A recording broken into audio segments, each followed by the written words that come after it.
Welcome to this summer edition of the Barcelona Virtual Podcast on European marketing and innovation. In our 52nd episode, we'll be taking a deep dive into deep tech, with a focus on innovation in Germany, and especially in its capital, Berlin. Ah, those cool summer breezes.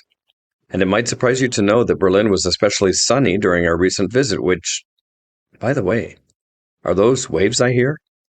Are you connecting from the beach, Sonia? Oh, I thought perhaps you wouldn't notice. I hope that's okay. You know how lovely Barcelona is in the summer.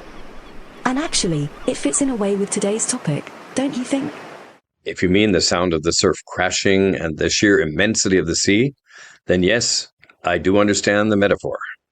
When I went to Berlin's annual Deep Tech Awards with Lorenz, our international developer, we both literally did a deep dive into the very latest German tech innovations. We share many of those discoveries in the program notes for this episode, which is Season 5, Episode 6. Our listeners and viewers can find them on our blog at blog.bvirtual.com. And check out our live session videos on the new BV YouTube channel. Paul, what stood out for you in Berlin? Well, not only did we learn about Berlin's overriding ambition to become Europe's #1 innovation hub, we also saw some very interesting applications and learned about the peculiar strengths and weaknesses that Germany has in this competitive arena. That surprises me, I must say. For me, anything made in Germany is the absolute symbol of quality. And I'd have to agree. When I think of global innovation, Germany comes as a close second for me. Right after the United States. In many ways, you're right, George. And I saw that amazing video you've put up on the blog with the Daimler-Benz concept car of the 2040s. Still, after researching this topic, I found that even the Germans have an Achilles heel. Though I agree with you, Caleb, I do think that German innovation is predestined to impact the world. After all, they have a new ingredient in their secret sauce.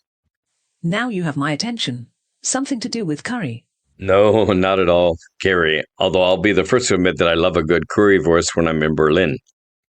I'm talking about the mysterious KI factor.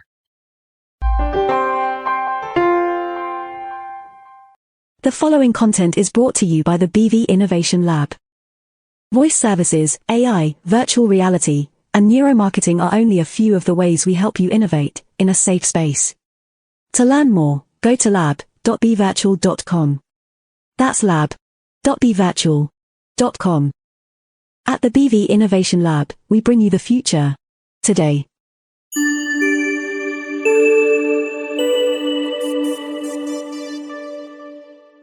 Before the break, it was very clear that Germany is admired as an innovation leader amongst the members of our own team. Caleb, why don't you unpack a bit more about that with the preparatory background or research you've done? Fantastisch. These figures are pretty impressive. To begin with, according to World Bank statistics, German high-tech exports reached 158.2 billion euros in 2020.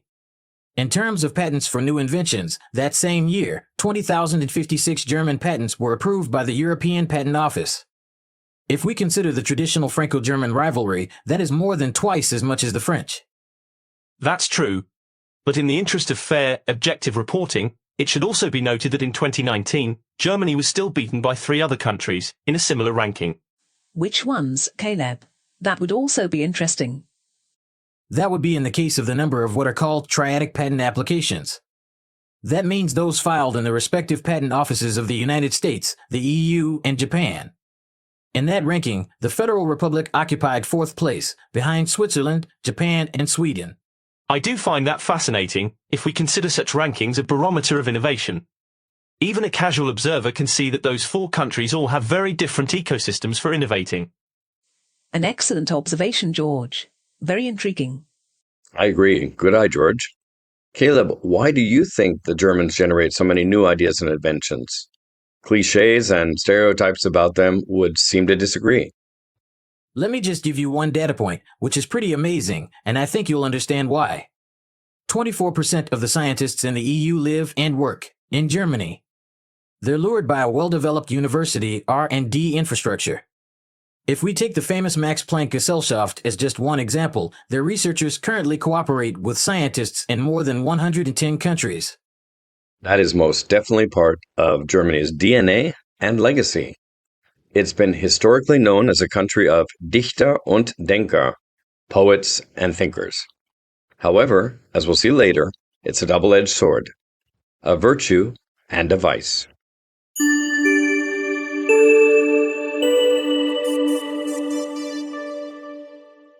At Affinità, we are local everywhere. Na Affinità, somos locais em todos os lugares. Mit Affinità sind wir einfach überall. 在 Affinità, 我们无处不在。Ad Affinità siamo locali ovunque. På Affinità är vi lokala överallt. En Affinità, somos locales en todas partes. Chez Affinità, nous sommes locaux partout. At Affinità, we are local everywhere. I recall that wonderful clip for Affinità, our international agency network. We debuted that in episode 2 of this year. Did Affinità have something to do with the visit you and Lawrence made to Berlin? Yes, it actually did. The Deep Tech Awards have been celebrated for the past 8 years, and during more than half that time, our colleagues at Uhura, our German Affinità agency, have organized the event. So, when they invited us, we just couldn't say no. What is Deep Tech exactly? The Deep Tech Star Award is given each year by the regional government of Berlin, the Senat. This year, Franziska Giffey, Senator for Economic Affairs, Energy and Businesses, gave the prize to 5 Berlin-based companies in 5 different categories. These were artificial intelligence, social and sustainable impact, and Web3, including DLT, blockchain, NFT, and metaverse. Those first 3 categories were completed by awards for 2 more, IoT/Industry 4.0 and IT security. When he returned, Lawrence told me he was truly impressed by the senator as well as the event in general. That's strange praise from a Gen Z programmer, and for a politician, no less. I totally know what you mean, George. These days, politicians typically read off a canned speech, smile for that all-important photo, then they disappear into their limos. I was also pleasantly surprised by Franziska Giffey. Not only did she give an introductory keynote on Berlin's determination to be the #1 European innovation hub, she also stayed for the entire event, handing out the prizes to each and every winner, and then chatting and networking with the audience. We've included a short excerpt of her speech in the blog post for this episode in the program notes. It's at blog.bevirtual.com. Thanks, Caleb. You told us earlier that it was also surprising to see what kinds of projects were recognized the most. Lawrence mentioned healthcare, for example. Yes, that was remarkable.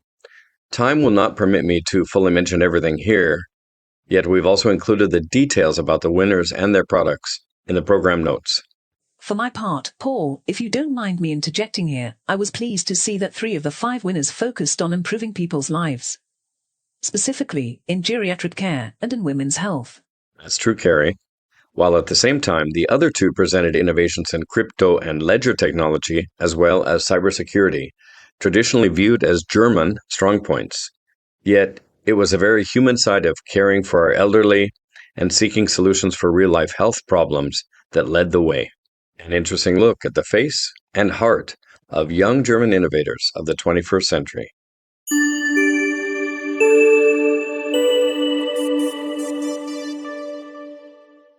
Paul, you and our long-time listeners know me well. Whilst the ending of the second segment was both warm and inspiring, I'm missing something. Where is that secret sauce? And by that, I mean the more strategic side of German innovation. I just might shock you all for once. I agree with George. You keep saying that in innovation Germany is both strong and yet also weak. How can that be? And what exactly is the KI factor, that secret ingredient you mentioned? Whoa. Okay, everyone. Hold on a bit. We'll get there, step by step. I am gratified to see such interest in the topic. Getting back to the subject of the quote-unquote German Achilles heel in innovation, I was impacted by the 2 deep tech keynotes in Berlin made by highly qualified speakers. On the one hand, Professor Dr. Bastian Hallecker from the German Deep Tech Institute provided a sweeping yet practical overview of the Berlin technology and startup ecosystem. And on the other, Dr. Tina Klüver of the Kiez Artificial Intelligence Entrepreneur Center. She's worked for over 20 years in AI and is an advisor on the topic to German Chancellor Olaf Scholz. Impressive. Yes, George. And to quote the great German poet himself, Goethe, "Gray, dear friend, is all theory, and green, life's golden tree." In other words, they were both refreshingly practical. Once again, it's impossible to condense their presentations into a satisfying shorthand, so I'll highlight the key points. And I do urge all our listeners to take a look at the photos and charts Caleb has uploaded to the blog post for this episode. Count on it. Now, call me impatient Paul. But can we start with Germany's secret ingredient, the KI factor? Yes, well, I think you've waited long enough. As you all know, I love languages, and sometimes it's fun to play with them a bit.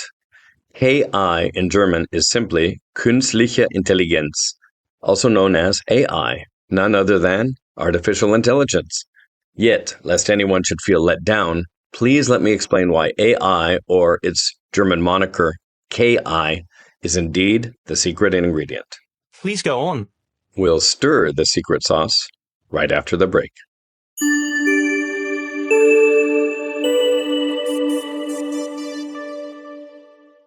When we speak of AI in this context, we should again begin with the data. Thanks to Caleb for his help on this. The conclusion of a survey by the internet platform Startup Detector is that the number of new startups in Germany is back on the rise. Caleb? That's right. Their study shows that 1,293 startups were founded in the first half of this year, up 16% over 2022. New startups in Berlin recorded a 40% increase. And the same thing happened with new companies in Hamburg, Germany's second largest city. And there's one growth sector that stands out, KI, or artificial intelligence, as you already know. According to Applied AI, an industry organization, the number of German AI startups is up 67% year on year. Still, Paul, let me play devil's advocate. This is happening all over the world, I imagine. So why should that make KI a secret ingredient? A very legitimate point, and I can assure you that I'm not just trying to be cute with language for the sake of this episode. Let's say in a previous life, I lived and worked in high tech in Germany, in Munich, as well as in Berlin and Hamburg. So call it informed intuition, but I truly feel that the link-up of AI with Germany's rigor, intellectual genetics historically, and a world-class research infrastructure will prove to be a very potent combination. 2 data points from Dr. Tina Klüver, the AI expert. Number 1, 60% of German AI startups do their own primary research. And 2, she quotes a Goldman Sachs analysis from this past April predicting that AI tools could drive a 7% or almost $7 trillion increase in global GDP and lift productivity 1.5% during the next decade. In my opinion, much of that could be potentially driven by Germany. I'm beginning to see the value of closely listening to your words, Paul. As you use the term potentially, you're steering us right towards the other key point, aren't you? Germany's potential to actually lose the innovation race. Am I correct? Observant as always, George. Spot on. Well then, I'll chime in again. What is the reason behind this uncertainty? To answer you, I'll need to deftly move between information shared by Dr. Klüver and her co-speaker, Dr. Hallecker. As you'll see if you consult the program notes on our blog, Bastian Hallecker has a gift for transmitting a great deal of data in a very user-friendly, practical way. So here are a few highlights. 1, for starters, in his words, we've passed through 5 phases since the 1980s, from PC to web to mobile to cloud, now arriving at deep tech. 2, some of the areas he includes as deep tech include blockchain, AI, quantum computing, biotech, drones and robotics, space tech, and believe me, more. And finally, 3, he also showed a flourishing AI landscape in Berlin covering several of these deep tech sectors. As an AI expert who advises the German Chancellor, what does Dr. Klüver have to say about this? Does she agree?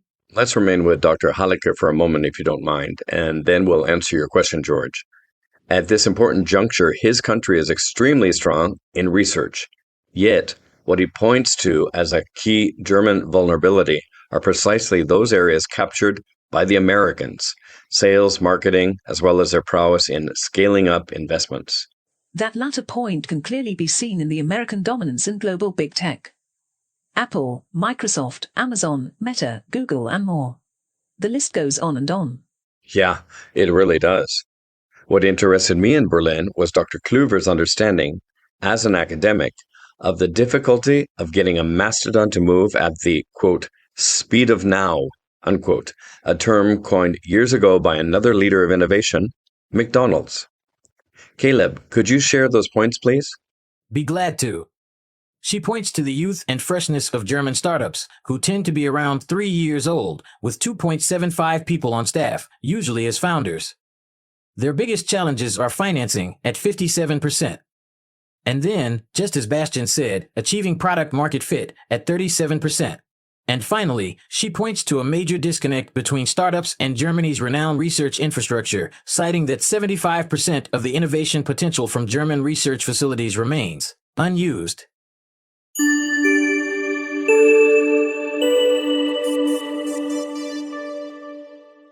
I sincerely hope that we've been able to achieve a valuable knowledge transfer from Berlin directly to this podcast, especially for our German listeners. And we'd like to thank Kai, Margarita, Josie, and Mel at Uhura in Berlin for that excellent edition of the Deep Tech event. Before we close, let's check in with Sonia. How are things at the beach? Have you been listening? Yes, I have, Paul, and it's been super interesting. In fact, it just so happens that there are a few Germans right in front of me here. But they seem to be innovating more in kite surfing. Well, I really hope they have a great vacation, and who knows, perhaps they'll return from Spain with their batteries recharged and produce the next big innovation from Germany. Thanks to everyone for joining us here in Barcelona.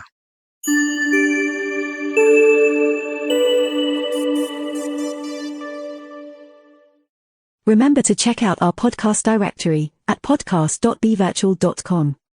You'll find 5 seasons, with over 50 episodes, including very interesting chats with European innovators, marketers, and entrepreneurs.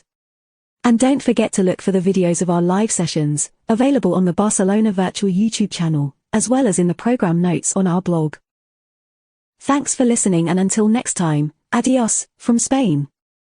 This flash briefing is brought to you by Barcelona Virtual, a European internet pioneer.